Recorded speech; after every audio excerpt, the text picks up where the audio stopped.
aad baan ugu faraxsanahay su'aashaas inay weydiiso maxaa yeelay isbitaalka Soomaali Suudanis waa isbitaalka kaliya ee ummaddu u ayday kuna liibaantay kuna barwaaqowday ilaahayna ugu gargaaray maxaa yeelay dadka waxtarku ka soo gaaray anaa kamid ah aniga oo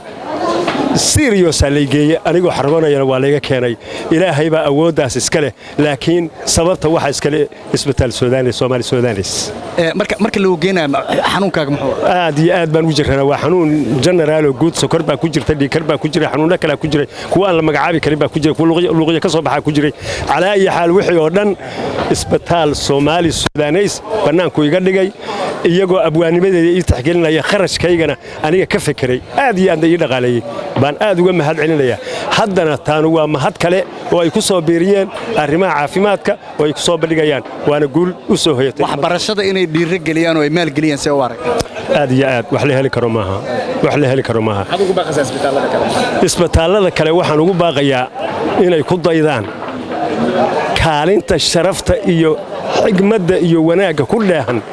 ee isbitaal Soomaali Suudanis uu ku dhaqaaqay inay ku daydaan